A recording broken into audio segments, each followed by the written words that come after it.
Boa noite a todas e ao Leandro, que está aqui. Eu sou a Roberta, estou aqui hoje representando o Paul UK. Eu, a Ellen, a Camila, estamos aqui representando, né, todas as iniciativas do Paul UK, que é a união das iniciativas de português como língua de herança. No momento, nós somos 9 iniciativas, estamos distribuídas em 13 unidades, atendemos uma média de mais de 530 crianças, né? Muitas famílias envolvidas, e é um prazer recebermos vocês neste curso que está sendo oferecido em conjunto com o Consulado Geral do Brasil em Londres. Nossa professora doutora Andréa Moroni aqui conosco, hoje é o nosso encontro de número 4. Na semana que vem a gente tem o half term aqui na Inglaterra, então nós não teremos aula e vamos finalizar depois, na semana seguinte. Então, sejam todos muito bem-vindos. Eu vou passar a palavra para a Andréia, para ela poder começar, e a gente se fala mais tarde aí no decorrer do curso. Boa aula para todo mundo. Boa noite, minha gente, meus amores, minhas amoras. Como vocês estão? Bem ou muito bem? Espero que bem. Bom, quarta aula aqui do nosso curso, né? Então, só para lembrar aqui no nosso cronograma, Roberta, Ellen, semana que vem não temos aula, correto? Tem um feriado aí local para vocês, que beleza, eu não tenho esse feriado no meu calendário, mas tudo bem. Então, a gente tem essa pausa na semana que vem para a última aula, que vai ser no dia 6, né? Então, já falamos, o nome do nosso curso é Ler, Escrever e Avaliar em Paul. Falamos bastante sobre leitura, né? Também vimos a importância do trabalho com leitura nos projetos de português como língua de herança, em termos de presença mesmo, né? Dessa modalidade de atividade. Falamos um pouco, talvez rápido demais, na aula passada também sobre como escrever, né? O que acontece no momento de escrever e de como construir esse itinerário de escrita criativa com as crianças, que pode ser uma proposta atrativa, crianças e jovens. E hoje, nossa quarta aula, vamos entrar e trabalhar esse último tema do curso, que é avaliação. Então, assim, último tema dentro desses 3, né? Mas com essa aula de hoje, eu acho que a gente tem tempo de falar de avaliação, falar com calma sobre isso. E talvez sobre um pouco de tempo, com esse tempinho que sobrar, daí a gente pode ir voltando e aprofundando esses outros temas que a gente já foi trabalhando, tá? E nessa última aula da semana que vem, foi pedido a vocês, né, passar uma proposta aí de uma atividade de colocar a mão na massa, uma reflexão final. Então, a ideia seria na semana, daqui a 2 semanas, que a gente pudesse conversar mesmo um pouco sobre o que foi proposto por vocês, tá? Essa proposta, ela pode ser feita tanto individualmente, como em grupo de até 5 pessoas, né? Que eu sei que tem até 5 professores aí das iniciativas, então, essa flexibilidade aí talvez facilite a maneira como vocês prefiram se organizar.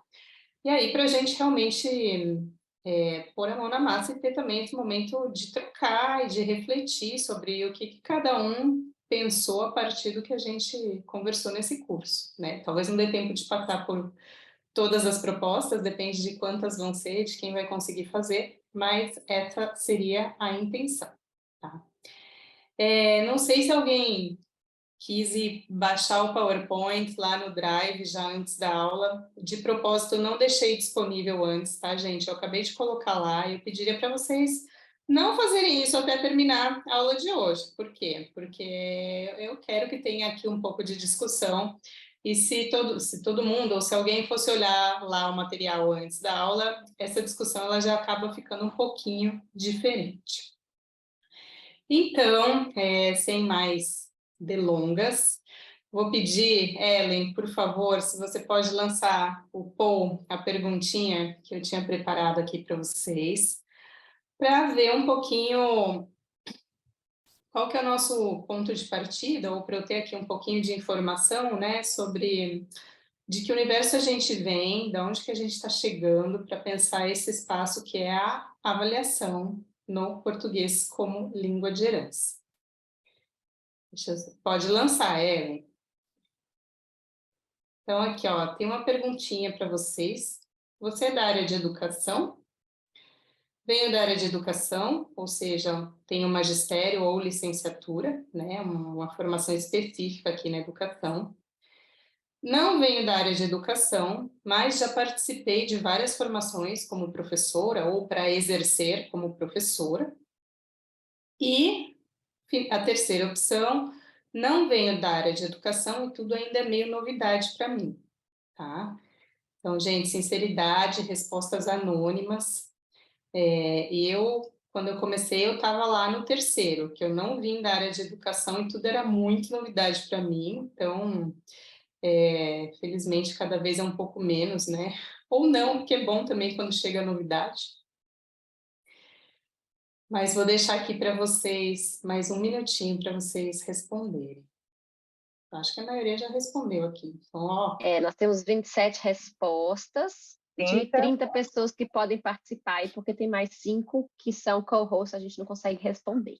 então, show de bola. Pode 3 fechar. pessoas faltando aí, hein? 3 pessoas para Mas responder. 5 segundos para as 3 pessoas que não responderam responderem.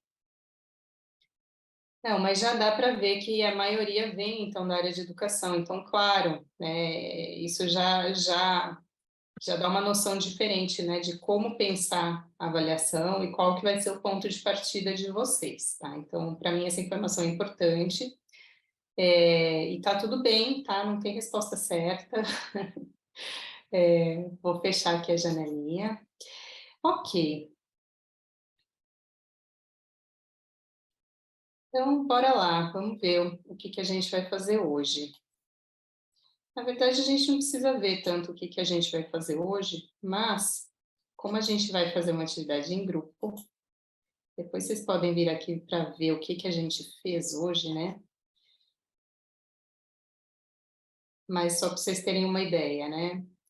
A gente vai ver como é feita e se é feita a avaliação nos projetos da rede POI-UK, por que devemos avaliar, os tipos de avaliação e instrumentos de avaliação que podem ser adequados ao trabalho com português como língua de herança, o que avaliar no trabalho pedagógico, proposta de uma rubrica de avaliação, avaliações externas e retomar aí essa atividade para a semana que vem. Então, vamos começar em grupo? Ellen, por favor, vamos distribuir o pessoal em grupo. Vamos ter aí uns minutinhos para conversar, 15 minutinhos mais ou menos, né? E a ideia é que vocês conversem nos grupos sobre esses pontos que estão aqui, né? Você faz avaliações nas suas aulas, o que é avaliado e como é avaliado. Tá bom? Então, Ellen, a hora que a Ellen distribuir a gente, vocês podem ir lá. Não sei se alguém quer fazer aí uma captura de tela, senão eu coloco no chat esses 3 pontos para todo mundo ter, depois que estivermos aí dentro da sala. E, bom, eu vou dar uma passeadinha pelos grupos para ouvir vocês falando, porque eu gosto muito disso. Tá, só um minutinho, vamos fazer de 5, então, somos 35, certo? Menos as co-hosts, que somos 4, né? Então, são 31.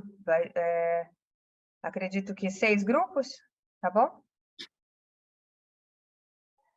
Tá bom. 6 grupos, tá bom? Com mais ou menos 5 e um fica com 6? Ou você Pode ser, prefere? pode ser. Tá.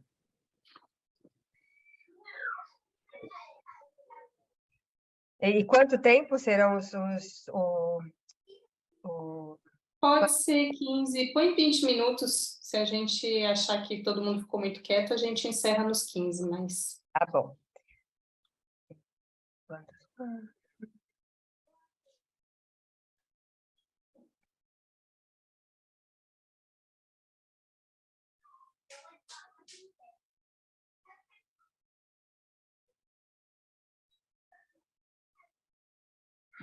Vocês vão pensando aí o que vocês vão falar, viu? Para as colegas, enquanto a Ellen está montando os grupos. Não é tão simples responder essas perguntas. Nem criar os grupos.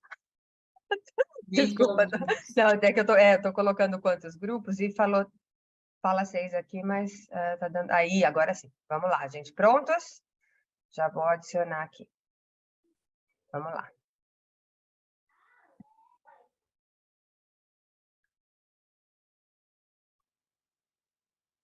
Vocês têm que aceitar a solicitação, tá? Para entrar nos grupos.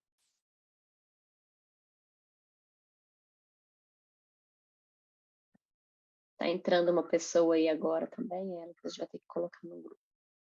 Talvez, André, se você puder parar de compartilhar para a gente. Aí. Eu não vou entrar, tá, Ellen? Assim, de repente eu apareço em algum depois, por enquanto eu vou ficar por aqui, tá? Tá. Acho que foi todo mundo. Tem gente que está chegando agora. A É. Estela está sem, então vamos colocar a Estela aqui no grupo da Silvia, que é o grupo 3, tá bom, Estela? E a Alicia, né? A Alicia também. Vou colocar ela no grupo. 5. É 5, é. Todos estão com 5? Então pode ser considerado. Deixa eu ver aqui onde tem menos gente. Bom, então, vou contar para vocês algumas coisas que eu anotei aqui, conforme eu fui passeando nos grupos, tá? Então, vi professora comentando que entre o que ela avalia com crianças pequenas, ela avalia a interação entre essas crianças.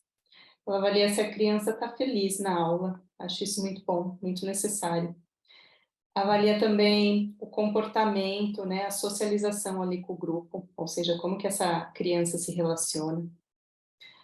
Vi professora comentando que acha difícil avaliar cada aluno individualmente, né? E realmente, às vezes é difícil, mas vamos ver aqui estratégias que podem avaliar nisso, né? Então, a gente vai falar da rubrica de avaliação mais adiante um pouquinho. Essa rubrica, se a gente trabalha com ela, a gente pode avaliar talvez 2 alunos, 3 alunos por aula, né? E assim fica mais fácil de prestar atenção de uma maneira mais personalizada ali para fazer um registro, né? Então, esse registro da avaliação, ele também pode ser muito valioso para o professor, né? Também vi professoras comentando que com alguns alunos que ela já tem há 2, 3 anos, é bom de voltar ali no registro e dar essa percepção do quanto que o aluno está avançando, né? Também vi ali uma dúvida que surgiu numa conversa, assim, se a gente vai chamar isso, vai chamar um jogo, uma brincadeira de avaliação, dá para chamar um jogo, uma brincadeira ali, uma competição em grupo, uma competição individual de avaliação também. E uma professora também comentando que se integrou recentemente à escola, né, e falando, eu ainda não sei como é a avaliação da escola. Talvez não tenha, assim, né, esse conceito, esse modelo, né, esse processo implementado de uma maneira explícita na escola, tá? Aliás, isso é bem comum nos projetos de português língua de herança. Mas isso não tira de nós, enquanto nós estamos professores na sala de aula, né, essa necessidade de ter um olhar para a avaliação, que nada mais é do que um olhar para o processo que o aluno está fazendo, para o processo que nós também estamos fazendo, tentando ensinar alguma coisa ali para os alunos.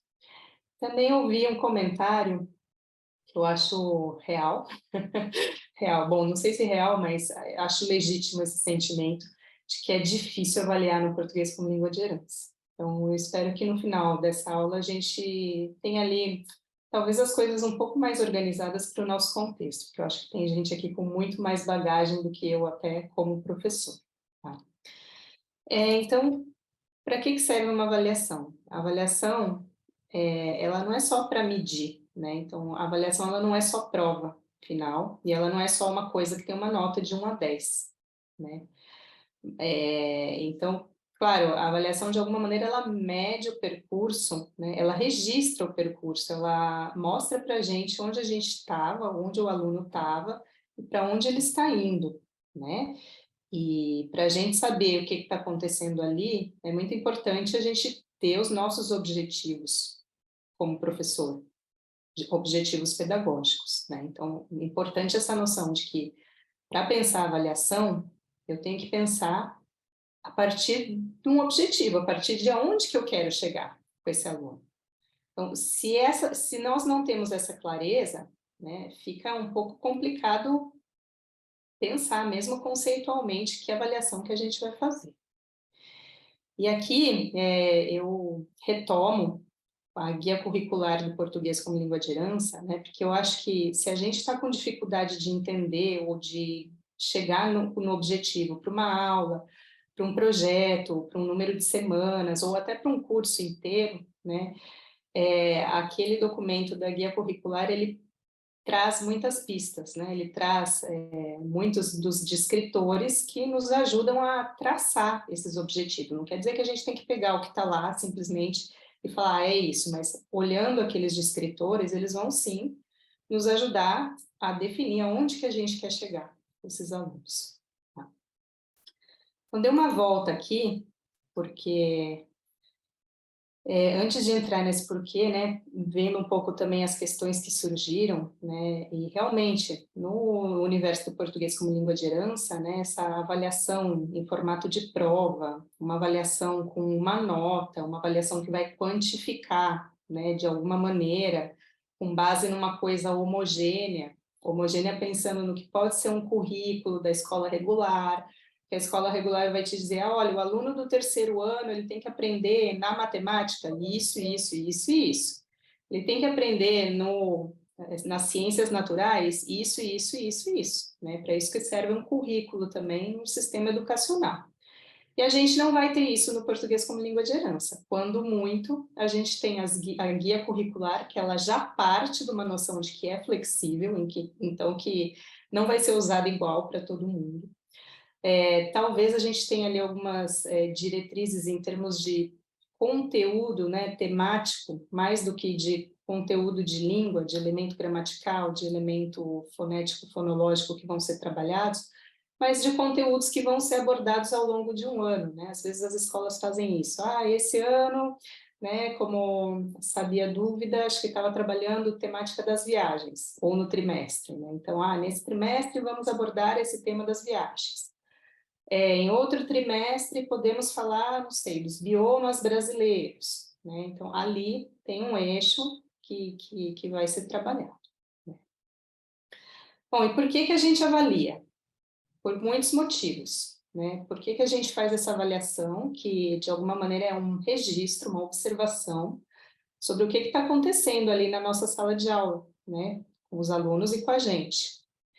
E que isso pode acontecer em diferentes momentos. Por que a gente avalia? Bom, uma razão para conhecer o ponto de partida dos alunos.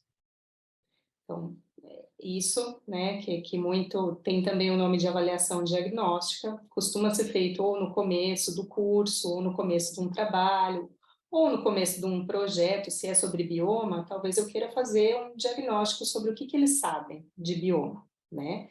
Ou se é no começo do curso, bom, onde que eles estão em relação ao uso da língua.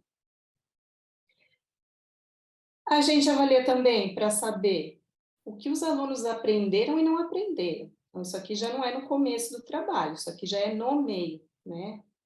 E por que a gente está fazendo essa avaliação ali no meio do caminho? Porque nós precisamos, talvez, também fazer ajustes na nossa prática pedagógica, né? Se a gente não sabe o que eles deixaram de aprender, como que eu sei se eu posso continuar avançando? Ou se eu preciso retomar determinados conteúdos com eles, né? Então, não é só para avaliar o que o aluno sabe, é para avaliar o que a gente está fazendo também, o resultado do nosso trabalho, né? Esse caráter aí reflexivo da prática pedagógica é fundamental, né, do professor. E no POL, que é muito mais intuitivo, né, que a gente não tem o currículo, que tudo é um pouco laboratório, que tudo é um pouco novidade, é mais fundamental ainda, né, que a gente possa olhar para o que nós estamos fazendo como professor. E olhar com honestidade, tudo bem, gente, se não deu certo, a gente vai tentar outro caminho, né, a gente vai tentar uma outra abordagem, a gente vai tentar fazer diferente, né, eu acho que isso é muito também do português como língua de herança, de que cada um encontre ali a sua maneira de trabalhar, porque às vezes nós somos os mesmos, mas muda o perfil do grupo, E aí você tem que se reinventar, porque o que você estava fazendo com um grupo já mudou tudo, né? Porque é tudo tão heterogêneo, as idades, o que eles sabem, e a gente tem que encontrar outro caminho de novo, diferente, para outro grupo. Né? Então, isso aqui eu espero que traga um pouco de tranquilidade também para todos vocês.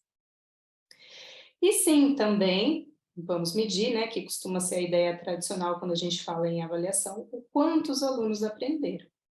Mas isso aí a gente já está pensando ali no final de um processo, de um trabalho, de um eixo, certo?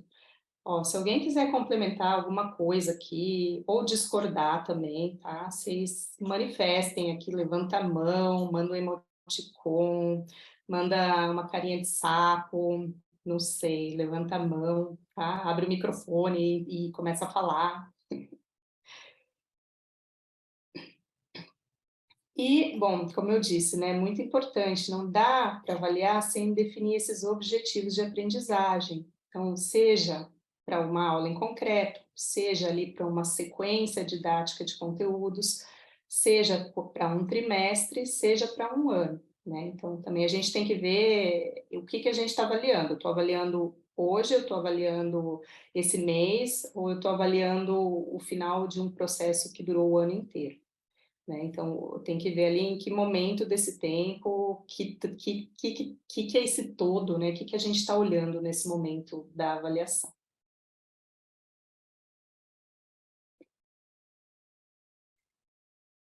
Aqui tem alguns termos, né, que são usados comumente quando a gente fala de avaliação em contexto escolar, tá? Escolar de escola regular, tá? Então, assim, é um olhar um pouquinho para isso, mas não quer dizer que a gente tem que se encaixar no que é o português como língua de herança nas modalidades de avaliação escolares, né? Porque a gente sabe que o nosso contexto é bem outro, certo?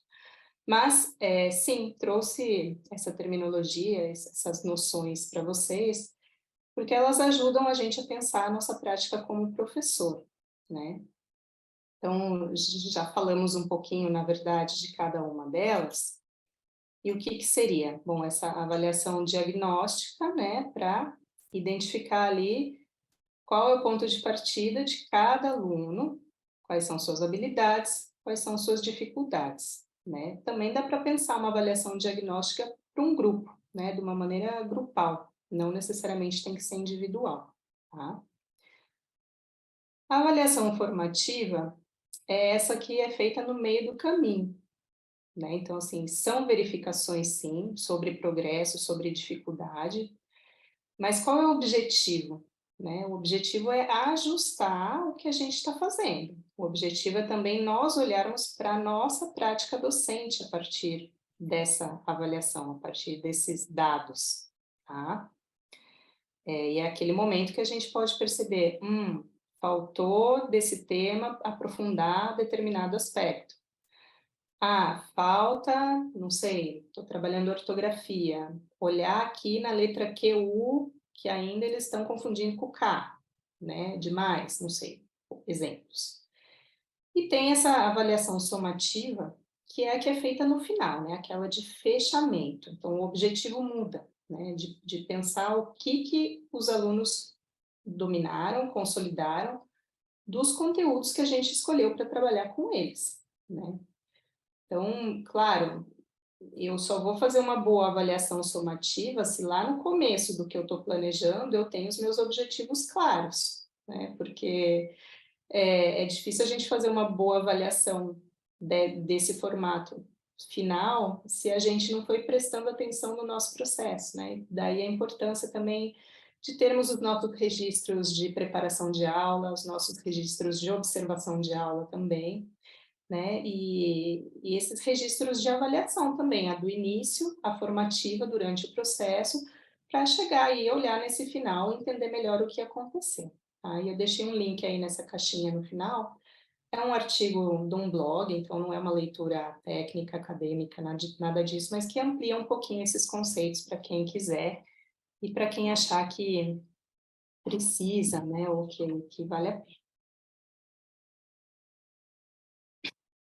E aí, essa avaliação, né, esse registro, esse olhar, essa devolutiva que a gente faz, né, ao longo do caminho, não, como eu disse, não necessariamente ela vai ser uma prova, aliás, prova é uma coisa que faz bem pouco sentido, né? Normalmente, conheço pouca gente que aplica prova para os alunos em contexto de português língua de herança, mas a gente pode substituir aí esse termo por instrumento de avaliação. O que quer dizer esses instrumentos de avaliação, né? O que a gente vai usar para obter essas informações, seja de um diagnóstico inicial, seja durante o percurso para ver que ajustes que precisam ser feitos, né, e como é que está ali o meio do caminho, ou seja, no final do processo. Então, aqui eu selecionei alguns que eu acho que fazem mais sentido no contexto de português língua de herança, né, e pensando que também muitos de nós trabalhamos com crianças pequenas, né, crianças que elas se expressam somente na oralidade, não só no português, também no inglês, na língua materna, né, e que fica complicado ter um registro por escrito. A gente pode também trabalhar, por exemplo, com desenhos, com produções artísticas, né, com outros tipos de produção, mas essa parte da escrita não necessariamente ela vai estar presente. Então, como que podemos avaliar? Podemos avaliar a produção oral dos alunos, podemos observar o desempenho deles também. Então, o que é esse desempenho, né? Depende da tarefa, depende do que está sendo proposto para eles, né? Se é participar de uma brincadeira em grupo, bom, então a gente vai observar se esse aluno aprendeu a regra da brincadeira, se tem uma música que ele tem que cantar como parte do jogo, se ele cantou, se ele respeitou a regra, né? Então, tudo isso pode ser considerado desempenho num contexto de jogo, num contexto de crianças menores ou não tão pequenas assim. Se é em relação a algum conteúdo ali, né, que está sendo trabalhado, estava falando dos biomas, então, quanto que esses meus alunos sabem sobre o cerrado, por exemplo. Então, isso também pode ser um tipo de observação de desempenho. Ou sabem a diferença do cerrado para a Mata Atlântica?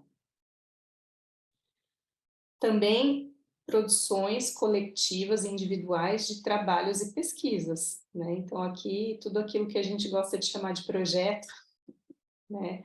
Então, pode ser preparar um mural, pode ser preparar uma apresentação, uma peça de teatro, pode ser, não sei, se estamos trabalhando no formato de blog, de publicar alguma coisa, de escrever uma entrevista, de fazer uma entrevista, tudo que é resultado ali do que o aluno produziu, né, e que de alguma maneira está registrado para a gente poder observar. Então, pode ser tanto um produto individual, que ele fez sozinho, ou um produto ali de um trabalho em dupla, em trio, em grupo, ou até da turma toda. Os instrumentos de avaliação podem ser também um portfólio ali das atividades que o professor trabalhou. Então, se a gente vai arquivando os trabalhos dos alunos ao longo do curso, ao longo do trimestre, né, ali nós temos também evidências desse processo de aprendizagem do aluno, que a gente pode observar e ver o que mudou, o que aconteceu, o que ficou registrado, né?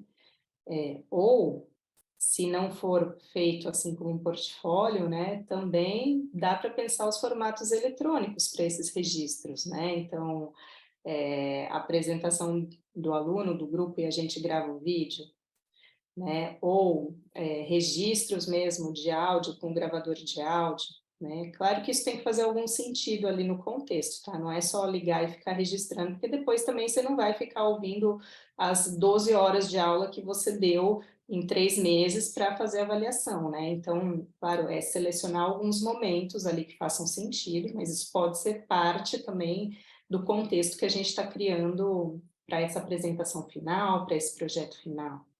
Né? Mas a gente pode incorporar aqui nessa junção de atividades trabalhadas pelo professor, esse portfólio eletrônico, esses registros em formato eletrônico também, tá? Não é para registrar tudo, gente, porque senão vocês vão enlouquecer e não vai servir de nada ter ali milhões de horas gravadas, tá?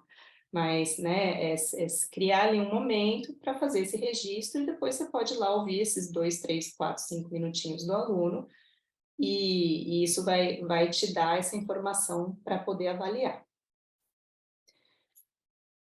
resumos que os alunos fazem, seja oralmente, seja por escrito, né, dos temas, dos conteúdos que estão sendo apresentados.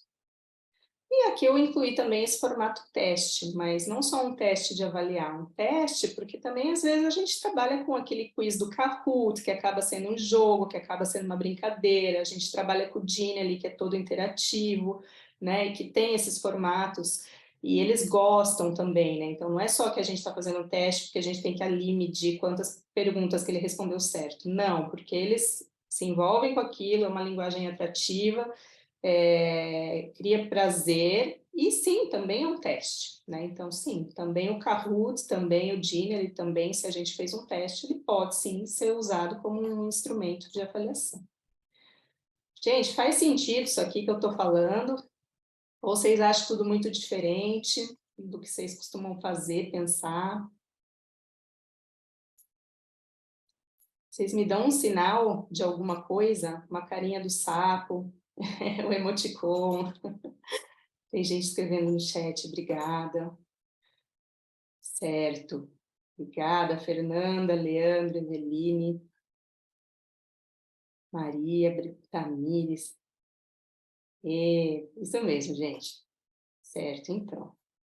Andréia, deixa eu só fazer uma colocação aqui, Por porque tudo favor. isso que você está falando faz super sentido, né? E eu fico pensando que essa avaliação é algo muito importante. Por exemplo, eu que não dou aula todo final de semana, toda semana, dou uma vez por mês só. Eu consegui dar para os pais também o feedback dessa criança no final de um certo processo. Por exemplo, eu faço 5 aulas, então 5 meses, né? Então a gente viu essa criança durante 5 meses, só uma vez por mês. Mas a gente vê que ela está desenvolvendo na escola, ela está desenvolvendo em outros lugares, e isso colabora também com o desenvolvimento dela do português. E aí eu fico pensando quais seriam os tópicos que eu avaliaria essa criança ao longo desse processo, né? O que é que eu não posso perder da minha vista, sendo que eu tenho tão pouco tempo com elas, e esse feedback para esses pais é tão valioso, né? Enfim, só um clique aí do que é que, para mim, tá essa pergunta, né? Onde que eu não posso deixar perder durante uma aula? Quais são os momentos que eu tenho que estar super atenta? E o que é que esses pais iam gostar de ter como esse feedback, né? Com relação ao que essa criança desenvolveu, estando comigo tão pouco tempo, mas ainda assim ela desenvolveu. Enfim, é mais uma questão para pensar, mas eu acho que se a gente pudesse discutir aqui e achar alguns pontos, acho que seria muito valioso. Sim, eu achei muito importante essa reflexão que você trouxe, Roberta. Eu estava aqui pensando, né, que, claro, além da importância da avaliação para o professor, para o que ele está fazendo, para o aluno, porque também é o que vai direcionar ali como que a gente vai conduzir o percurso com esse aluno, né? Eu acho que nessa relação com as famílias, quando a gente mostra que tem avaliação, a avaliação diz que a gente está falando, tá? Não estou falando de dar nota para o menino, não. Deixa os meninos fazerem o que eles têm que fazer. Mas, claro, essa devolutiva, né? O momento de dar essa devolutiva para as famílias, ele é tão valioso, ele é tão precioso, e é o que dá valor para o trabalho do professor, né? É aqui que eu acho que a família vai conseguir entender a diferença entre um trabalho pedagógico e um entretenimento, né? Que isso aqui é um trabalho pedagógico e não é só uma atividade cultural, de recreação, de que gostoso cantar, que gostoso dançar, que também é gostoso cantar e dançar, e a gente quer fazer tudo isso, né? Mas quando a gente propõe simplesmente um momento cultural ali de convívio, a gente não tem um objetivo pedagógico por trás, né? Saber comunicar isso para as famílias acrescenta muito valor ao trabalho dos professores e ao que a iniciativa está fazendo. Então, eu deixo assim como uma dica, sabe, para realmente acrescentar valor, não é acrescentar, porque o valor já está ali, né? Mas mostrar esse valor para as famílias, que no final é o que a gente quer, que eles se engajem, né, no projeto, se engajem com as crianças. Então, poder fazer essa devolutiva para as famílias é fundamental. Então, se não tem esse momento ainda, né, no processo de vocês ali, ao longo do curso, ao longo do trimestre, encontrem esse momento, né, nem que seja uma vez no final do ano. Dá para fazer sem ter esse tempo da conversa com a família, que a gente sabe que leva tempo também, né, e são várias famílias, são vários alunos, mas tem ali também alguns mecanismos de fichinha de avaliação, sabe? Que formalizar um pouquinho isso que a gente observa para poder entregar para eles, muda muito a percepção que eles têm do que é o trabalho do professor e do valor do que cada um de vocês que está aqui está fazendo, tá? Então, diga, Rita. Então, é só porque eu acho que a Roberta quer saber também, assim, mas o que avaliar, já que é tão pouquinho, né? São 2 horas, uma vez por mês, é muito pouco. Então, aí a minha, já que ela botou na roda para a discussão, a minha sugestão é você olhar para os objetivos da tua aula. Aquela aula que você está dando naquele dia é para quê? Você está trabalhando mais a oralidade? Então, observa mais se ele conseguiu desenvolver, progredir, melhorar, está mais solto, constrói as frases de uma forma mais coerente. Não, naquele momento ali, aquela aula é para a escrita, então você observa a escrita. Também não pode ser a escrita como um todo, você tem que escolher um ponto, acho, né? 1 ou 2 ou 3 pontos para você avaliar, porque se você for avaliar 100% do que o aluno está fazendo, aí acabou, coitadinho do bichinho. Né? Para poder falar para a mãe, que eu acho que sim, a avaliação apresentada aos pais é muito importante. É um relatório de avaliação trimestral ou no final do curso é muito importante, sim. Espera aí, Roberta, que vai ter aqui, viu, um slide só com essa pergunta, o que avaliar? Essa, para você, estava te esperando aqui, Tá ó. vendo? Eu já fiz a pergunta do 1 milhão e nem ganhei 1 milhão, gente. Ó, desculpa que o meu PowerPoint resolveu falar espanhol aqui, ele falou a pergunta, porque a configuração fica automática numa língua, é o plurilinguismo, né, gente? Vocês me desculpem aqui, tá? Já corrijo para vocês. O que avaliar em português como língua de herança, né? Então, realmente, aqui eu acho que é a dificuldade que a gente tem com perfis heterogêneos, com aula que é uma vez por semana, com aluno que falta, que volta, que vai, que vem, né? Com as idades que variam tanto. Então, tem ali uma questão do nível de desenvolvimento de cada criança, de acordo com a idade. Não é o mesmo menino de 6 que o menino de 10, em termos motores, em termos do pensamento, em termos da abstração, né? Não só na questão do quanto ele fala ou das palavras que ele usa. Então, o que avaliar em pó? Né? Então, aqui, assim, eu acho que isso aqui vai ajudar. Vamos ver. O que a gente vai avaliar e de que maneira? Então, a minha proposta é separar esses eixos no momento da avaliação. Então, por um lado, os avanços na língua-alvo, né? Que a gente tem falado muito de letramento também, a leitura, a escrita, né? Demos esse foco aqui no início do curso, mas, claro, não é só isso, português como língua de herança. Mas, claro, todo mundo que vai no português língua de herança fazer uma aula tem, de alguma maneira, em algum grau, uma preocupação, um olhar de, meu filho vai falar mais português? Vai aprender a ler? Vai ser alfabetizado? Vai tantas coisas? Então, assim, um eixo é esse, avanço na língua-alvo, no português. Outro, separadinho desse aprendizado dos conteúdos trabalhados. Então, tudo aquilo que não é da língua.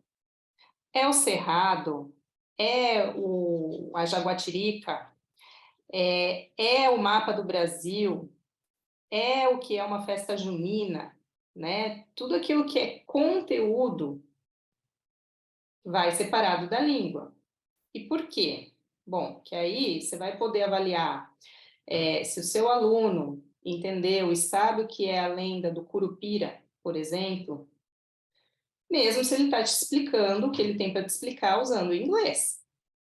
Se ele fala em inglês, é o menino que mora na floresta, tem o cabelo assim, assim, assim, ele entendeu o que é o Curupira, tem o cabelo de fogo.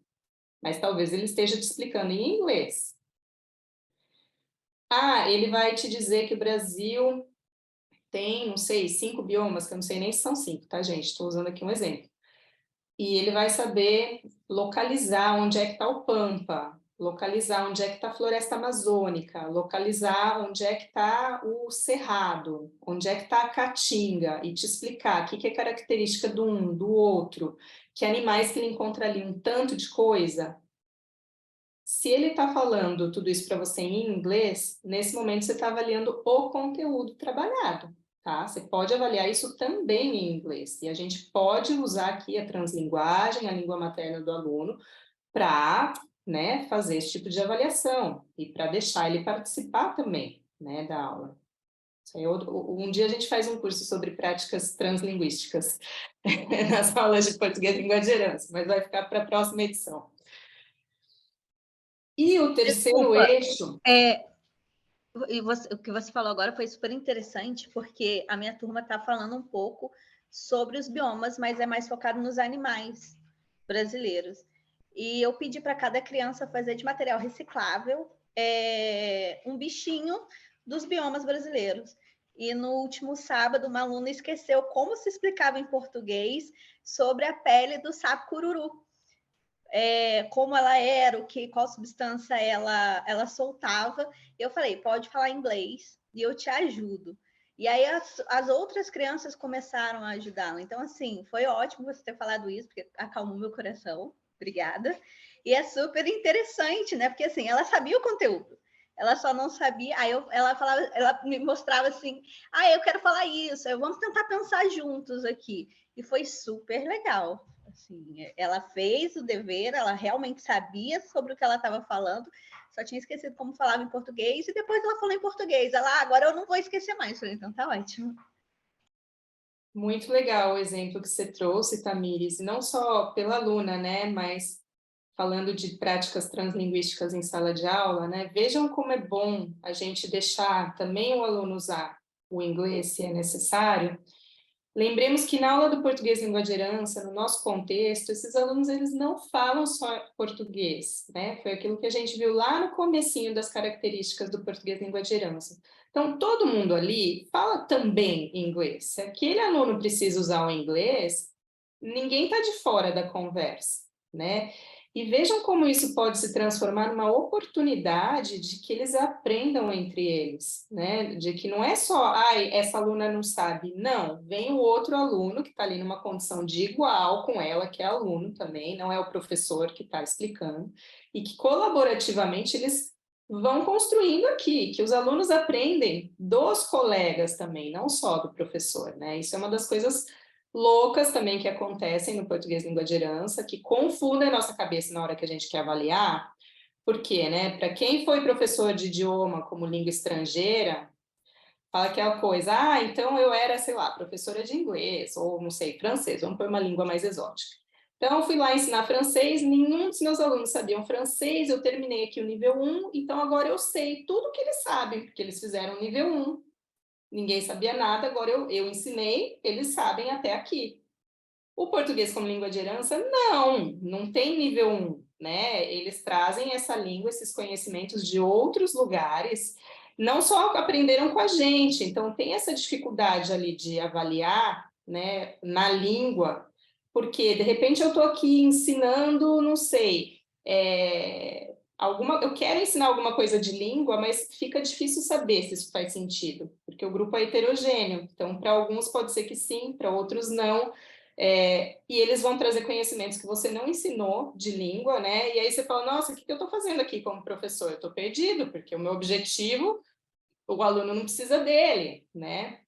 Mas aí é quando a gente tem que entender essas dinâmicas do plurilinguismo e da translinguagem, e que o nosso compromisso é ampliar o que os alunos sabem. Né? Então, isso é um direcionamento importante para a gente, como professor, não ficar confuso, não ficar perdido na hora de avaliar também. Nosso objetivo é ampliar o que os alunos sabem. Né? Então, como eu observo, se eu ampliei, às vezes é difícil mesmo, né? Porque vamos falar do sapo cururu, essa aqui eu sei que não sabe, agora tem o outro que nunca falou do sapo cururu, está aqui contando tudo, do sapo cururu sabe explicar tudo, né? Mas sim, então vamos especificar aqui um pouquinho. Então, esses avanços na língua-alvo, aqui é legal a gente ter o olhar para cada aluno, porque realmente o ponto de partida de cada um pode ser muito diferente, né? Então, nesse caso, aqui o diagnóstico e o objetivo de cada um pode ser realmente muito diferente, né? Quando a gente vai pensar no avanço da língua-alvo, no que a gente vai planejar, e é bem difícil, às vezes, aqui observar o quanto que eles avançaram, né? Mas, por isso que, se a gente tem ali o registro um pouco do ponto de partida de cada um individualmente, fica mais fácil de navegar aqui, né? Não é uma confusão, mas nessa dinâmica de, tá, eu vim aqui, professor, para ensinar uma coisa de língua, mas tem aluno que já sabe. Como eu sei? Então, o diagnóstico ele é importante aqui, tá? E o terceiro eixo, bom, então, avanço na língua-alvo separado dos conteúdos trabalhados, separado isso daqui. E o terceiro eixo, que eu acho fundamental, né, do português língua de herança, é pertencimento ao grupo. Que eu também já falei isso em formações, nessa daqui eu não dei tanto essa ênfase, né, mas na aula do português língua de herança, a gente não vem ensinar língua, na verdade, a gente vem ensinar pertencimento a pessoas que usam essa língua, que estão aí nessa cultura brasileira ou lusófona, que comem brigadeiro cheio de açúcar, que gostam de guaraná, que sabem quando passou um saci ali no redemoinho de vento, né, que gostam do chinelo havaiana, come pão de queijo, todas essas coisas esquisitas aí, é um tanto de gente que faz essas coisas, né? Então, na verdade, a aula do português língua de herança, ela é também para criar pertencimento a um grupo. Não um grupo de brasileiros que está no Brasil, não.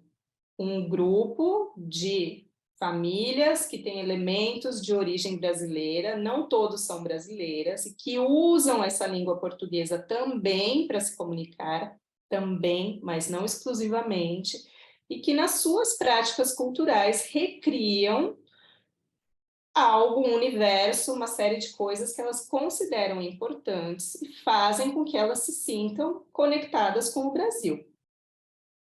Tá? Então, a gente está ensinando isso nas nossas aulas também, né? Quando a gente seleciona ali os conteúdos, seleciona que vai fazer uma festa junina, que vai fazer uma comemoração do carnaval, que vai fazer um amigo secreto no Natal, tudo isso é pertencimento, né? Então, vamos avaliar também por separado quanto que esses nossos alunos participaram nas atividades que a gente está criando para promover o pertencimento.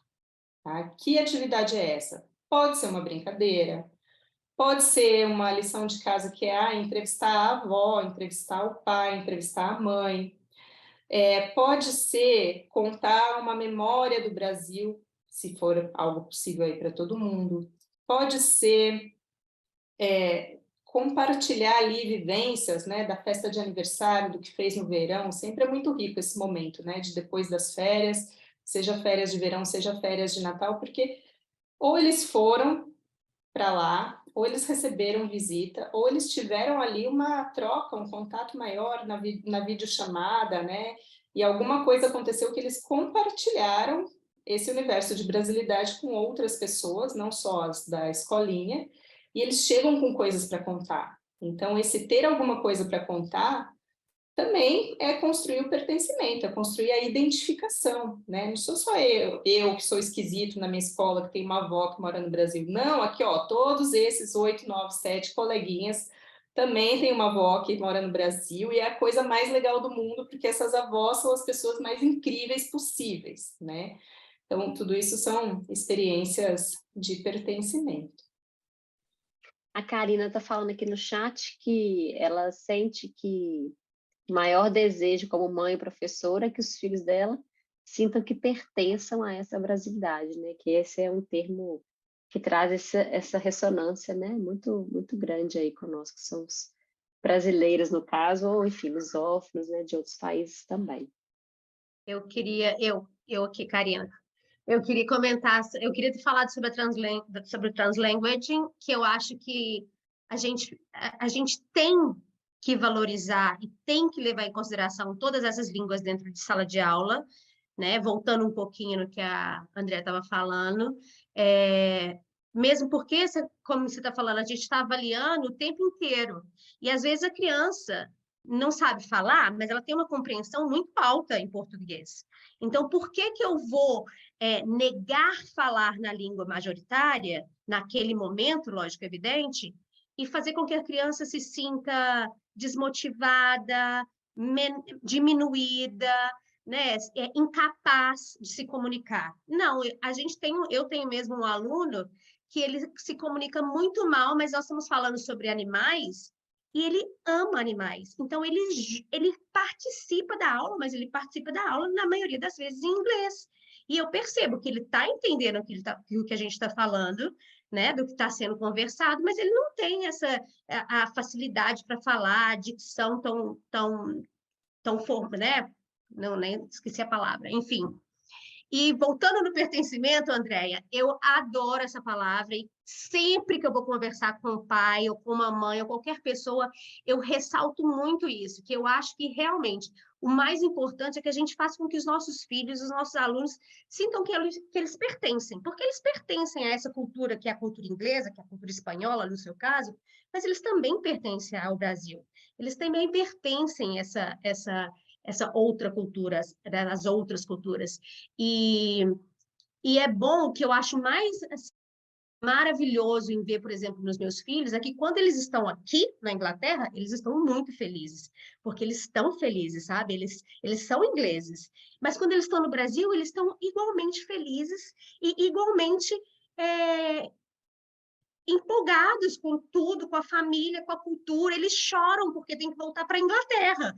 Mas é tão engraçado que passou do scan ali do aeroporto, eles passam chorando, mas passou pelo detector de metal, eles já pararam de chorar, porque eles estão felizes também de voltar para casa. Então, é assim, eu acho que é essa mistura de cultura, de amor a culturas que a gente tem que respeitar, né? E é isso, é pertencer. Eu pertenço a essa brasilidade, mas eu também pertenço a essa outra cultura que eu vivo, que eu respiro o tempo inteiro.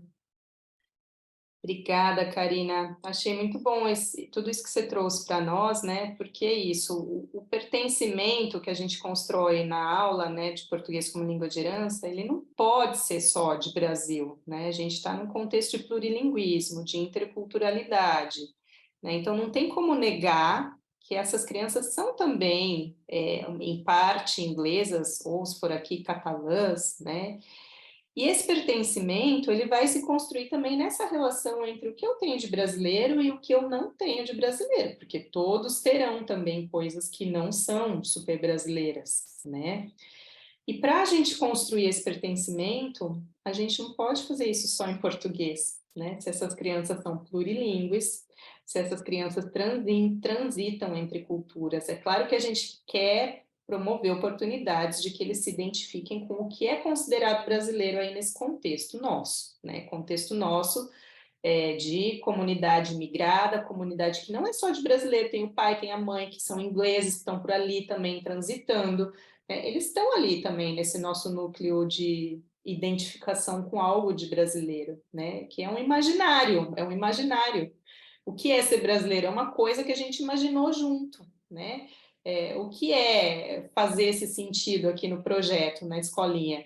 É uma coisa que fez sentido junto, que a gente inventou para nós, porque ninguém veio aqui e disse que tem que ser assim, né? Silvia, vamos lá, que você está com a mão levantada. Então, eu super concordo com tudo que foi falado aqui, e uma coisa que eu noto é que o grande número é mães que trazem os filhos para as escolinhas, na sua grande maioria. E essa língua sempre é mais passada pela mãe. Os pais que vêm, quando a mãe é de outra nacionalidade, você sente que essa criança não tem o mesmo afeto com a língua. É incrível isso, a observação de essa interação da família, essa prática em casa. Quando vem da mãe, tem uma diferença muito maior do que quando é o pai que traz essa criança. E a gente percebe que o avanço da língua também faz muita diferença, porque os pais não passam da mesma forma que as mães. E a criança se sente muito mais acolhida, muito mais à vontade com a língua, quando é a mãe que está passando, e E de novo, lógico que tem todo... como a criança é. Se ela é tímida, se ela é falante, se ela é curiosa, se ela quer, né, falar mais. Mas, no fundo, é mais o convívio em casa com o idioma que faz com que a criança realmente desenvolva melhor. Isso a gente percebe acontecer muito.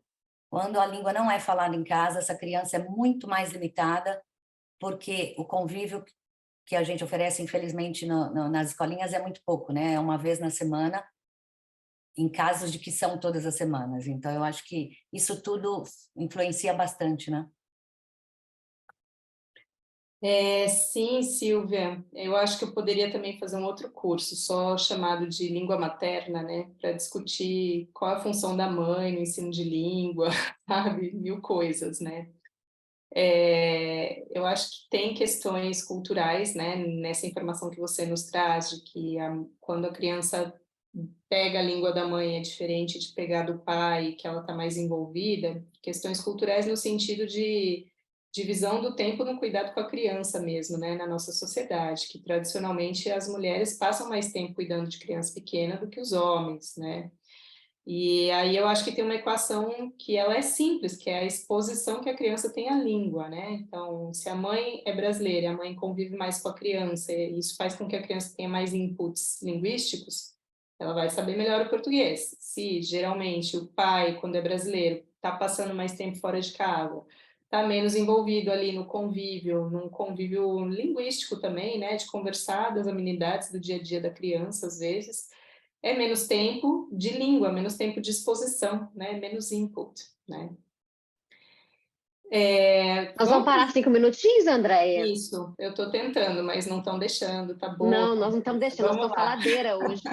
5 minutinhos e a gente volta. Obrigada. Esse é o papo. Eu vou parar aqui de gravar.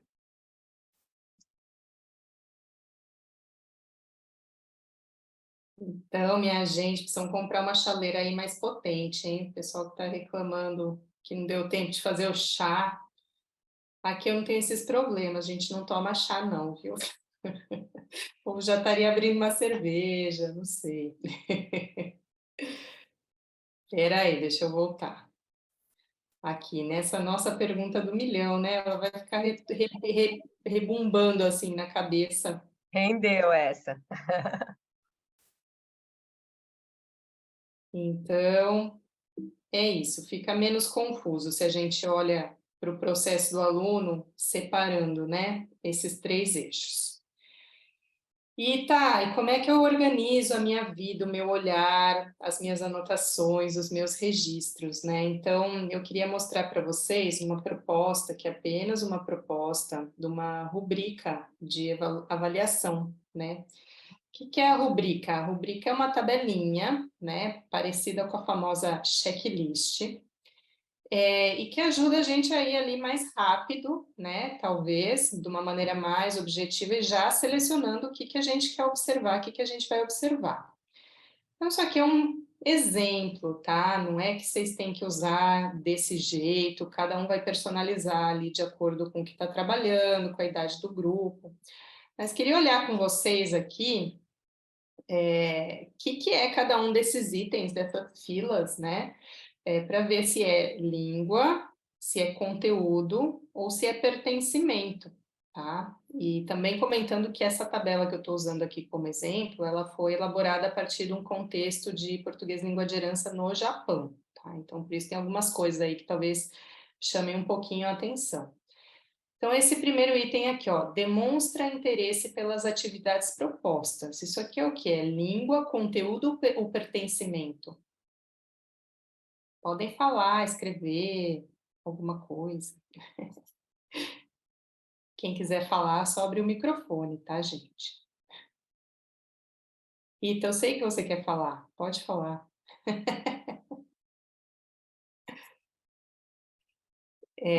Fico marcada em tudo que é curso, não posso, eu vou parar de fazer curso. Então, esse interesse, né, ele pode ser o pertencimento, né? Quero fazer parte do que está acontecendo aqui. Então, aqui é bem simples, não às vezes sim, e tem um campo ali para observações também, aquela coisinha mais personalizada que a gente vai registrar.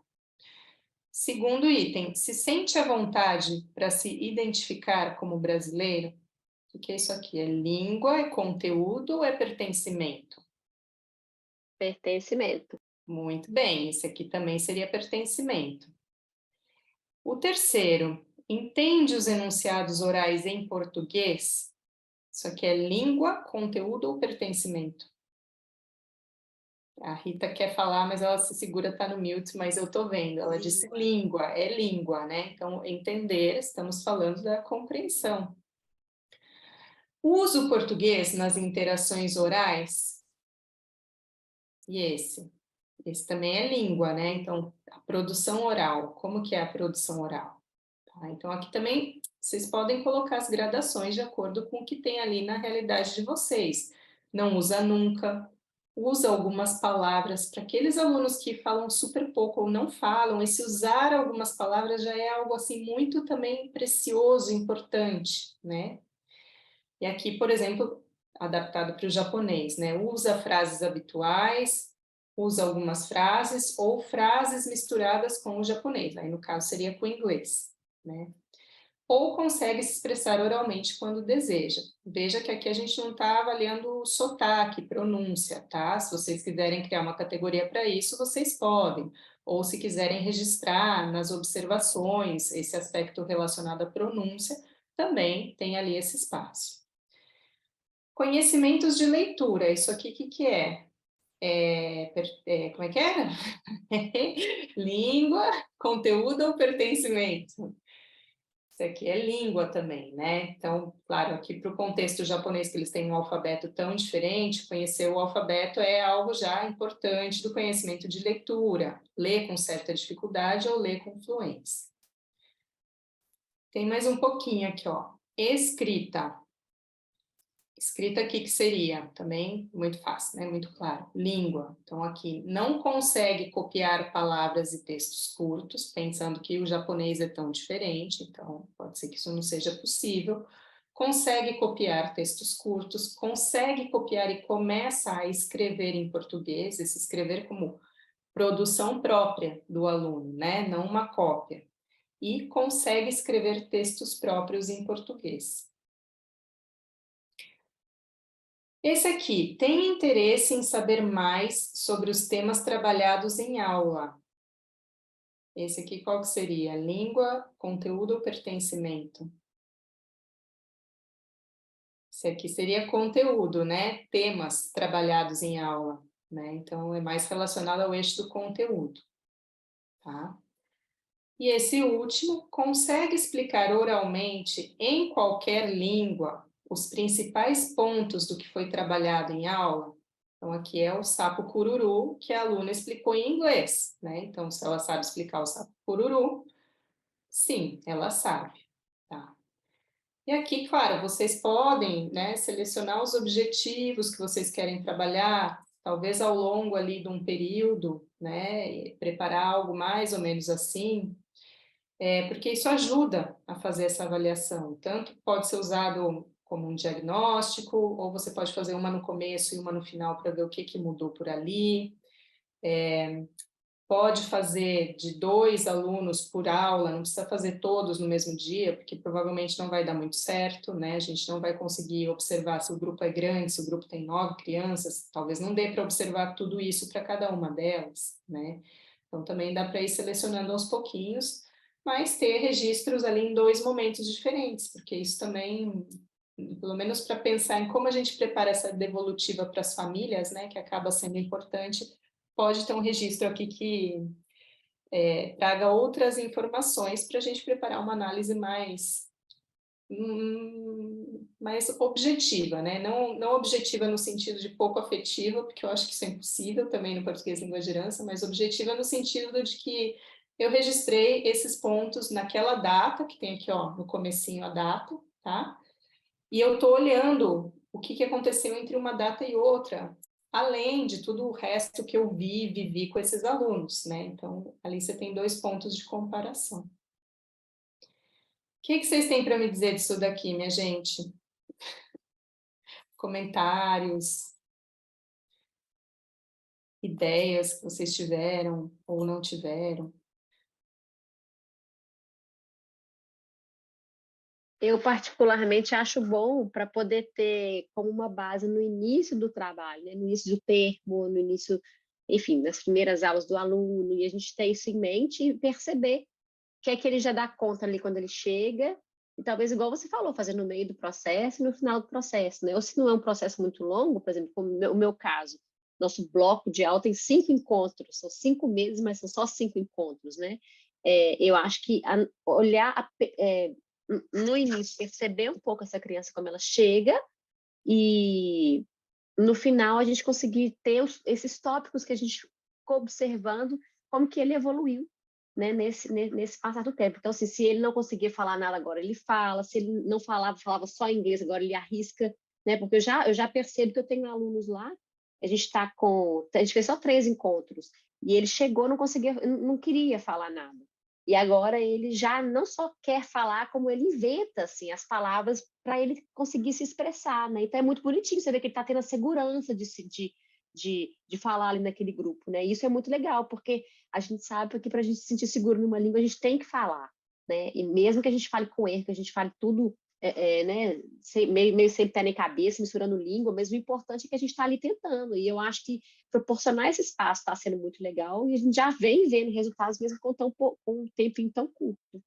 Eu acho bem interessante quando uma criança, por exemplo, não fala nada, mas ela aprende uma música durante a aula, e ela canta aquela música, às vezes com sotaque, às vezes com uma pronúncia perfeita, mas através de uma música ela não sabe nem o que ela está falando, não faz ideia do que a letra da música está dizendo, mas eu vejo as boquinhas mexendo e tentando copiar e soltar as palavras aí. Isso também é uma maneira que eles se soltam na sala, né, para falar. E eu acho isso muito interessante, porque tenho crianças lá que não falam nada, nada, nada, e não entendem nada.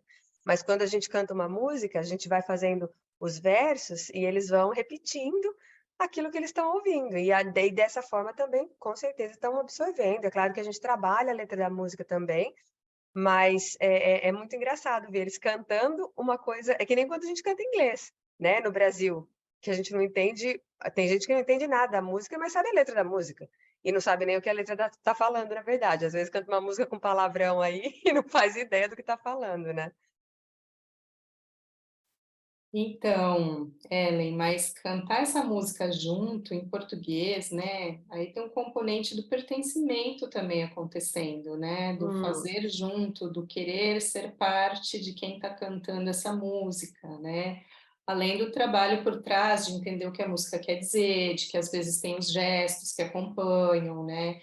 Tem um treino também de pronúncia, tem um trabalho fonético ali que pode estar acontecendo, que também é um aspecto de língua, talvez não seja da produção oral, que está todo mundo ansiando que a criança comece a falar pelos cotovelos em português, mas tem um trabalho ali de língua por trás, né, desses aspectos fonético-fonológicos. Então tem muita coisa que acontece nesse cantar sem aparentemente entender, mas tem mais coisa por trás do que a gente imagina. Vanessa levantou a mãozinha, Vanessa. Gente, eu não estou vendo todo mundo na tela, tá? Se eu não ver vocês, vocês podem abrir o microfone e falar também. Vanessa, bora lá. André, tudo bem? Eu devia ter feito na reação a levantar a mão, né? Falando sobre a rubrica, né? Eu trabalhava muito no Brasil com várias, né? E aí muito complicado. E quando você falou, não imaginava que teria alguma forma tão legal, e eu gostei muito da que você apresentou, principalmente porque eu acho que, assim, quando se tem uma rubrica, eu acho que é legal, porque aí você garante que todo mundo está meio alinhado, e a criança consegue, todos os professores, né, e a gente consegue, às vezes, comparar, e às vezes a criança muda e continua com as mesmas... com a mesma régua, né, Faz sentido isso? Não sei. Faz o mesmo olhar, né, sobre o processo. Isso. Eu Para ter um também registro acho. da criança por mais tempo, assim, às vezes, sabe? Quando ela passa de turma, não sei. Eu também acho interessante essa rubrica de avaliação na perspectiva de pai também, né? Porque no final das contas, todo pai quer ver que seu filho teve um progresso ou não. Então, é interessante, acho que até como pai, poder visualizar isso aí de uma forma mais simples e ver como que a criança está progredindo, né? Então, eu acho super, super, super interessante, eu acho que super vale a pena tentar ser implementado na sala de aula com os alunos. Na ABCD, a gente faz uma avaliação anual. A gente não faz por trimestre, mas é uma avaliação em forma de texto. Mas eu acho super interessante usar esse layout que você colocou para a gente, Andréa.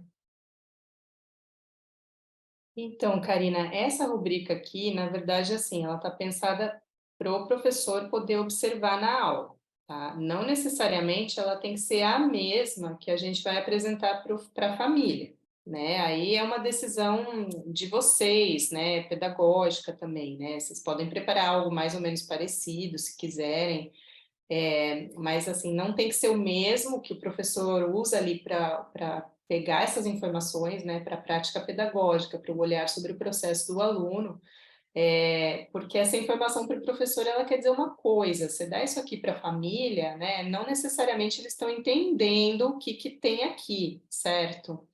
Né? Então, sim, dá para fazer algo parecido, mas só deixando claro que não tem que ser a mesma, né? A do professor e a que a gente vai entregar para os pais depois. E também deixar claro que aqui vocês podem ir personalizando isso aqui. Então, por exemplo, consegue explicar oralmente os principais pontos do que foi trabalhado em aula? Então, isso aqui vocês podem, não sei, falar dos animais, né? Tinha ali um grupo trabalhando os animais do Brasil, os biomas, né? O que tem numa festa junina. Ai, é que eu fiquei tão feliz hoje que falaram que vai ter uma festa junina muito legal aqui, que eu estou só pensando em festa junina, né? Mas consegue explicar o que tem numa festa junina, consegue recontar a história que foi contada naquele dia, se foi trabalhada uma história específica, né? Então, aqui também é importante vocês saberem que pode ser personalizado de acordo com uma aula, inclusive, viu, Roberta? Você que trabalha aí com encontros tão espaçados, você pode fazer um, se você quiser, específico do que você quer observar naquela aula. Talvez não vai dar para observar individualmente com todos os alunos, mas aí nas observações talvez você possa colocar ali uma notinha sobre um, sobre o outro, né? Que é o que vai dar aquele registro do que aconteceu depois de 5 encontros em 5 meses, né? Se você teve registrar aquilo que destacou, né? Porque não dá para a gente dar aula e ainda prestar atenção em tudo e fazer o registro de tudo. Mas tem aqueles fatos, aqueles acontecimentos que chamam a nossa atenção, né? Isso é o que tem de precioso ali na nossa prática e que é o que merece ser registrado ali para a gente poder olhar e lembrar disso semanas depois, se for o caso.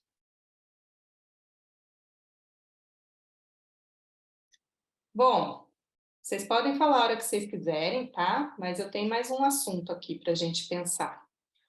Avaliações externas, né? Tem 15 minutinhos aqui. Ó, que bom. Tá sendo boa a conversa hoje. A aula passada eu fiz todo mundo correr, coitado de vocês. A aula tá num tempo bom, assim.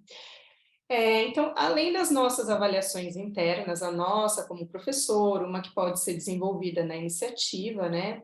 Existe também no mundo das avaliações as avaliações externas, né? Feitas por outras instâncias que não são o nosso projeto educativo, a nossa escola, o nosso trabalho como professor. Bem raro ainda no português como língua de herança, bem raro, né? E aqui eu listei duas, teria a terceira também, né, que é o que o Camões faz, né, o Camões no estrangeiro tem também uma, Camões Júnior, não sei o nome, Ritinha, você vai saber melhor que eu não anotei, não vou lembrar de cabeça agora. Eles têm uma certificação, eles garantem que as crianças atingem um nível XPTO e que são capazes de acompanhar as aulas em Portugal. E tem um nome, não sei o quê, CEP, CEPE, CEP, não sei o quê. Eu posso pesquisar isso depois para você. Isso, né? Mas, assim, essa do Camões talvez seja mais estruturadinha, né? Pensando em avaliação de língua.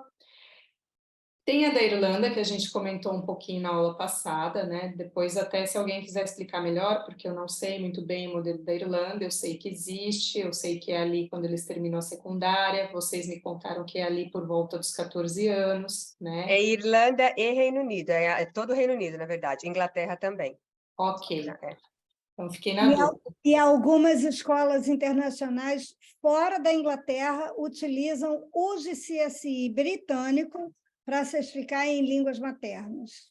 Ó, muito bom saber isso, não sabia. E também, né, trouxe aqui as Olimpíadas do Português como Língua de Herança, do Ministério de Relações Exteriores. Tivemos a edição de 2021, a de 2022, e sim, já saiu de que vai ter a de 2023. Chegou do forno ontem, tá? Então, se vocês aí estão envolvidas ou estiveram envolvidas com isso, não chegou a notícia, vão lá puxar o pé da pessoa do consulado de vocês, do Conselho de Cidadania, porque a informação saiu do forno. No caso das Olimpíadas, né, não é um único modelo, cada jurisdição consular tinha ali uma certa autonomia, tanto para elaborar a sua prova, pelas especificidades locais, como decidir como seria feita essa avaliação, e se é mesmo uma avaliação, se é uma produção artística, se é somente uma participação. Mas, enfim, não deixa de ser ali, de alguma maneira, algo que sinaliza essa possibilidade de uma avaliação externa no contexto de Brasil, tá? O que vocês me contam aqui de CSI? Quem trabalhou nisso? Quem teve filho que fez? Quem preparou aluno? O CELPE-BRAS, Jéssica, é que assim, né? O CELPE-BRAS também pode ser para falante de herança, né? O CELPE-BRAS é o Certificado de Língua Portuguesa para Estrangeiros do Brasil, mas ele está pensado ali mais para adultos, né? Acho que assim, já vi alguns adolescentes a partir dos 16 anos fazendo o CELPE-BRAS também, né? Mas é uma certificação pensada como língua estrangeira, né? Então, não exatamente como língua de herança ou língua materna, né?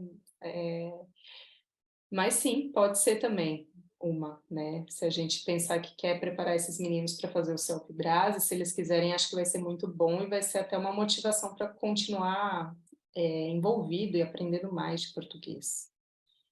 Diga lá, Silvia.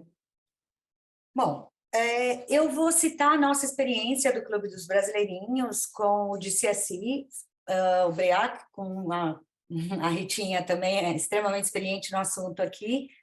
Não sei se todas têm esse conhecimento, que realmente, assim, falando-se de avaliações, o que me veio na cabeça é o seguinte, eu me lembro bem das professoras que já estão dando aula lá para os adolescentes, do quanto elas se preocupam de que essa criança tenha uma estrutura linguística, que ela esteja sendo avaliada de alguma forma. Por quê?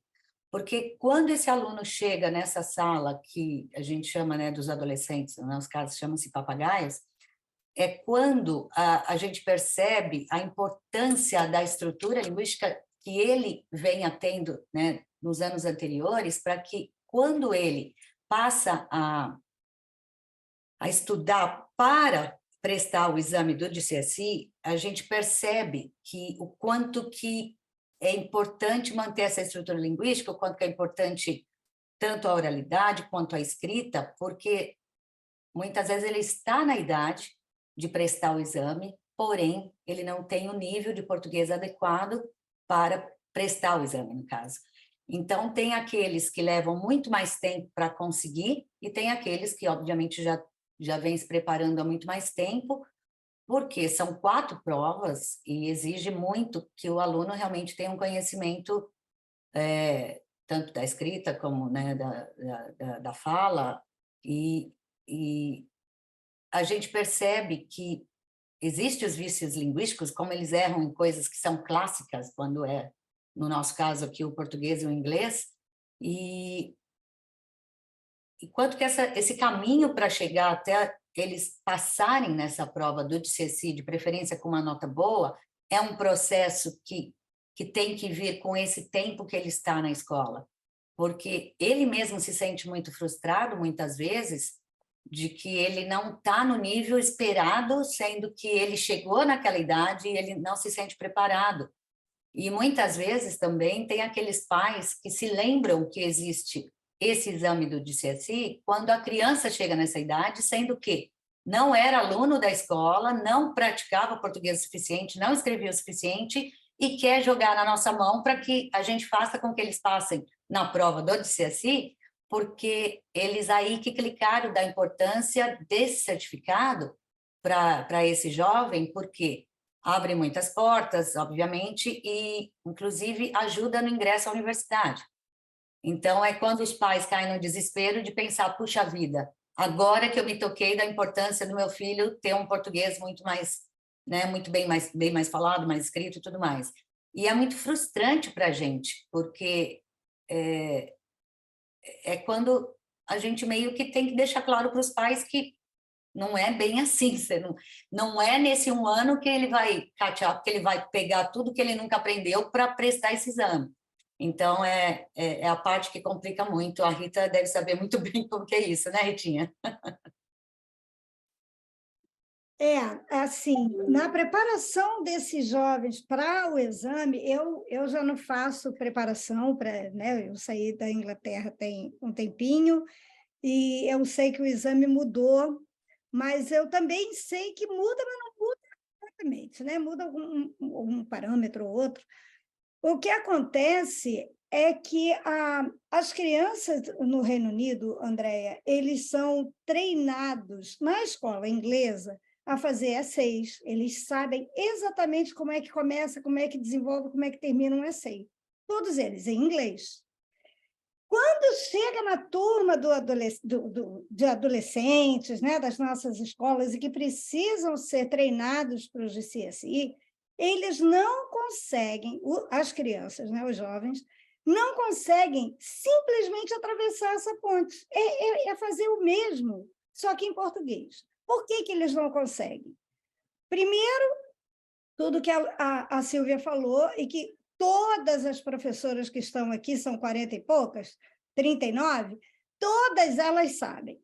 Os pais de crianças de 2, 3, 4 anos estão empolgadíssimos, colocam as crianças para estudar português. Aos 8, as crianças têm futebol, têm balé, têm violino, têm violoncelo, tem o raio que o parto, o português é a última coisa da lista.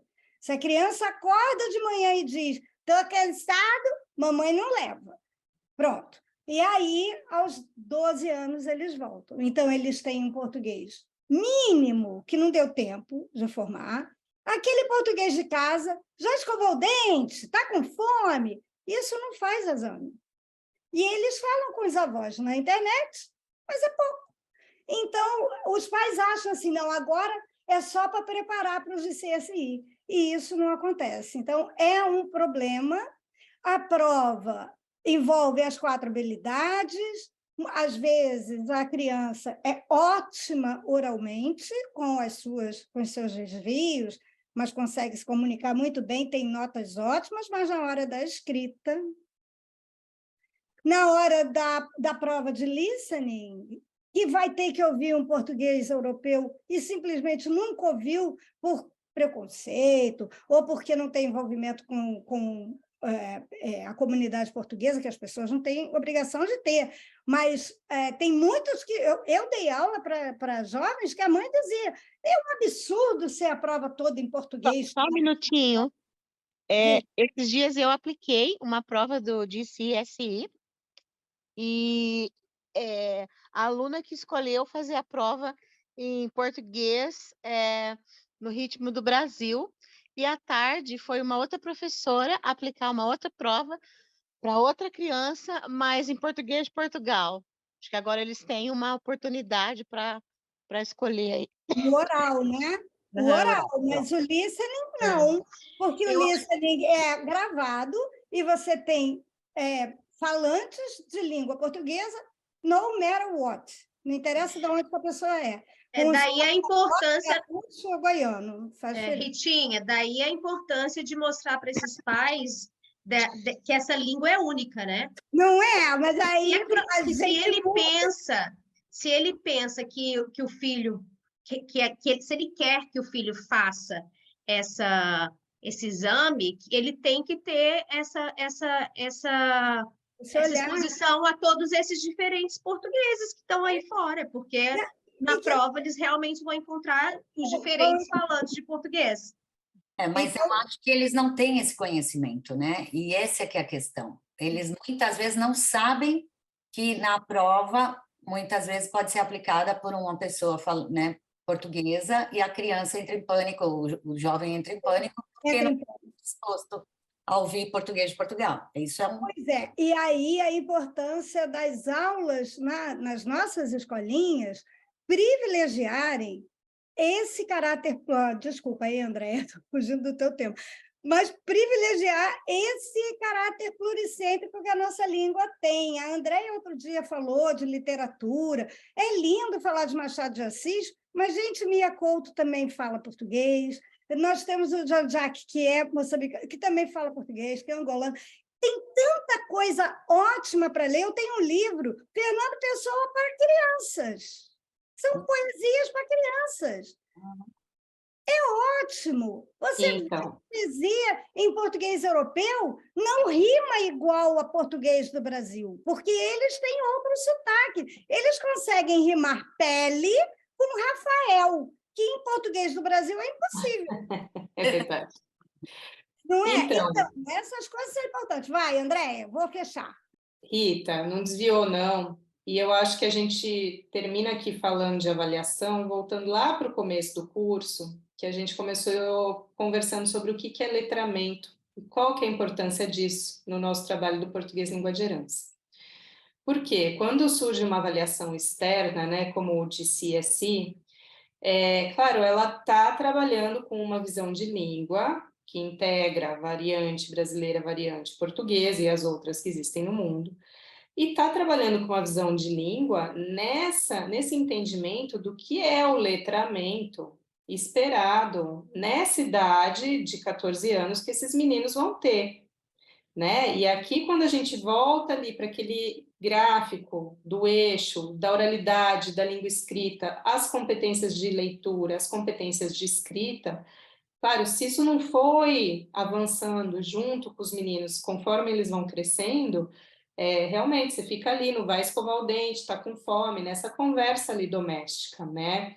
Esse trabalho com o letramento, de você ter outros domínios da língua em outros âmbitos, também no da leitura, também no de escrever ali o ensaio, a dissertação, também no de ter a compreensão auditiva na variante europeia, no português, são esses outros contextos de uso da língua mais formais, que é a formação no letramento, né? Que é a formação em língua, não só do saber a língua, mas é que uso que a gente espera dessa língua nos contextos sociais, no entendimento aqui do que o DCSI tem do que deve ser o uso de língua, do que deve ser letramento para essa idade, para esse contexto, porque também cada modelo de avaliação revela ali um entendimento do que é língua e como é o uso de língua, né? Por exemplo, o CELP-BRAS aqui que a Jéssica mencionou, que é o Certificado de Língua Portuguesa para Estrangeiros do governo brasileiro, ele tem a particularidade de que é a mesma prova para todos os níveis. É uma prova. E dependendo do desempenho do candidato naquela prova, que é a mesma, para o nível intermediário, intermediário superior, avançado e avançado superior, que são os 4 níveis de certificação, dependendo do que acontece ali nas 4 habilidades, ele vai ter um determinado nível, mas a prova é a mesma para todos, né? Por quê? Porque a gente parte também do entendimento de língua de que a língua está em uso para todo mundo de uma maneira, né? Você não vai falar diferente no mundo real porque a pessoa sabe menos, né? Você não vai saber que ela sabe menos, né? Enfim, tem toda uma discussão ali conceitual também em como você pode estruturar uma avaliação. Mas essas avaliações, né, quando elas são externas, por um lado pode ser que elas não se adequem ao contexto, que eu acho que é o que a gente está vendo aqui. Por outro lado, elas provocam o contexto a, de repente, se adequar à avaliação, né? Não que eu ache que nenhum nem o outro caminho necessariamente são ideais ou são soluções ou chegam ao que a gente precisa para cada um. Mas, como eu disse, que sorte que no contexto de vocês existe para esses adolescentes com 14 anos uma avaliação externa para a língua de herança, porque em muitos contextos não tem isso. E se por um lado, eu entendo, deve ser um desafio e deve ser, assim, você deve ter vontade de pegar o pai do menino e dar um chacoalhão. Fala, como que você me põe menino aqui com 13 anos, esperando que eu em um ano opere aqui o milagre transformacional de, bum, sair disparado ali que nem um foguete no letramento dele, sendo que nada aconteceu, não teve gasolina, né, por 10 anos para esse foguete. Por outro lado, isso acontece. Se não tivesse essa avaliação, talvez tenha ali alguns perfis de jovens que nunca voltariam, né? Nunca se reaproximariam, ou esse olhar de valorizar a língua de herança, né? Puxa, tendo um exame, uma avaliação para isso, que conta para entrar na universidade, é uma maneira de valorizar tudo isso, né? Eu acho que é uma maneira de valorizar um trabalho que está sendo feito por muita gente, né? Por muitas famílias que, sim, ficaram ali 10 anos botando gasolina no foguetinho do menino para o grafiquinho dele do letramento ir avançando, né? Então, assim, não é ideal, mas eu gosto de ver os pontos positivos que esses cenários trazem, porque se não tivesse isso, pois não teriam esses desafios, não teriam esses movimentos, né? E no final, assim, é um diálogo, né? Eu entendo, não sei se esse exame, ele é recente, o GCSE em português, não? Tem muitos anos já. Ah, que bom. Muitos anos, muitos anos. Muitos anos e tem O muita DCSI você pode fazer em várias línguas diferentes, Andréia. Uhum. Eu sei, né? Mas não sei se ele está disponível em português como algo recente ou... Não, já tem bastante tempo também. Quando eu cheguei na Inglaterra em 2010, já era velho. A minha filha fazia past papers de 4, 5 anos atrás. Certo. Mas, né, é isso, gente. Eu sei que a gente já estourou um pouquinho o tempo, né? Tem outros modelos de avaliação. Eu coloquei Irlanda aqui, porque eu acho que a Irlanda tem, não sei, acho que surgiu um exame lá, né? Não sei. Tem alguma coisa da Irlanda que aconteceu recentemente, que ou que entrou no currículo, pode ser que foi isso? Que a língua de herança entrou no currículo, né? Não sei. Tem também o modelo do exame do Camões, né, para esses que aprendem português no estrangeiro, porque o Camões tem toda a rede de ensino de português no estrangeiro, como língua estrangeira mesmo, curricular, né, mas está pensado ali, essa língua estrangeira tem também muita gente de perfil de herança, e é um exame para aprendizes jovens, né, para crianças e adolescentes. É um pouco como a cultura inglesa, aí o British Council tem também, o PET, que chama, o dos pequenininhos, né? Antes de fazer o FIRST. Então, assim, são modelos mais adequados de avaliação externa para o nosso contexto, tá? E é bom que a gente fechou retomando o letramento, porque no final está tudo relacionado, né? E, bom, deixo aqui para vocês, então, a atividade, né, a reflexão. Bom, isso aqui é uma atividade já, não é uma reflexão, tá, gente? Queria ver aí uma folhinha bonitinha com uma atividade que pode ser ou de animação à leitura ou de escrita criativa, que foram esses 2 eixos que nós trabalhamos, né? Definindo qual é o perfil do grupo, então, qual é a idade, conhecimento de português língua de herança, a frequência das aulas, o que é relevante ali para entender se essa atividade vai estar adequada ou não. Quais são os objetivos que você vai trabalhar nessa atividade? Então, se é de leitura, se é de escrita, podem voltar lá na guia curricular para pescar ali, né, os descritores ou se inspirar para definir esses objetivos.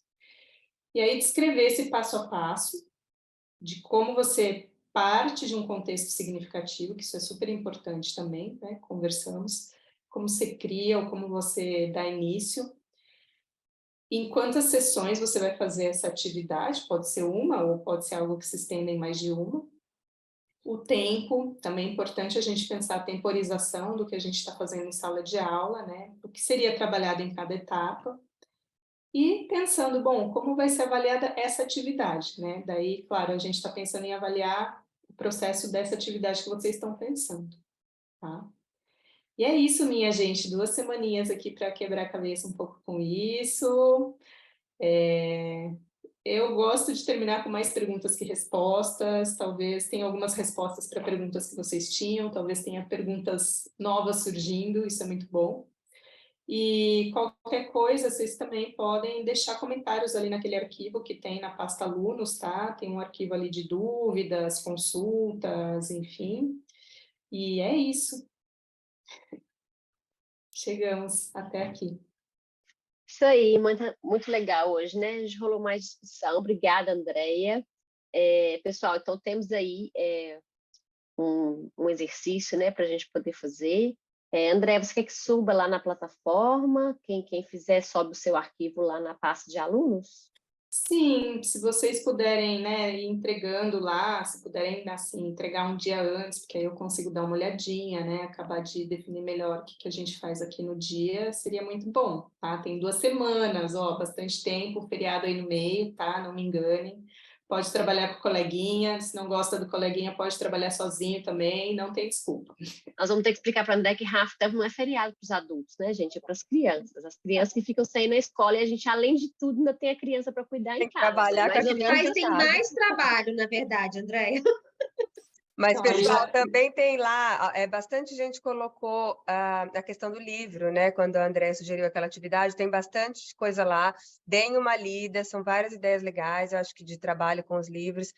Então, eu vi que tem bastante gente que subiu lá, me escreveu bastante, então, deem uma lida lá que vale a pena. isso. Vamos... Eu sei que tem esses comentários da atividade dos livros, eu achei que ia dar tempo de voltar nisso um pouquinho hoje, mas se não, nessa última aula a gente passa por lá de novo, tá? Para conversar das propostas. Sim, mas eu acho legal também, né? Todo mundo entrar e dar uma lida que vale a pena, porque são ideias bem legais que foram colocadas lá. É importante a gente lembrar que esse aqui é um espaço para a gente também trocar, né? É claro que a gente tem a André que coordena o curso e que está coordenando essas aulas, mas todos esses materiais que a gente coloca, é legal a gente entrar para ver o que o colega respondeu, porque é assim que a gente vai se nutrindo das outras experiências, das outras iniciativas de português, né? Porque a gente não consegue se encontrar pessoalmente para poder fazer isso sempre. Então, aqui é um espaço também de troca importante para a gente se nutrir aí das práticas dos nossos colegas da nossa área. Bom, vamos encerrar a gravação, mas fiquem por aqui. Vamos para a nossa foto? Posso só falar Vou uma encerrar. coisa, Andréia? Hoje nós fomos contratadas pelo consulado para participar da 3ª Olimpíada de Português como Língua de Herança. Então, chegou hoje o edital e possivelmente iremos participar, sim. Ok, vamos conversar sobre isso. Saber que já chegou edital, tem que ver com o pessoal do BREAC para botar a minha turma para participar também. Sim. Vamos conversar sobre isso. Eu vou parar, então, a gravação agora para fazermos a nossa famosa foto. Liguem as câmeras, por favor. E eu vou desligar aqui. Acionem as câmeras, cara de bonitos e bonitas.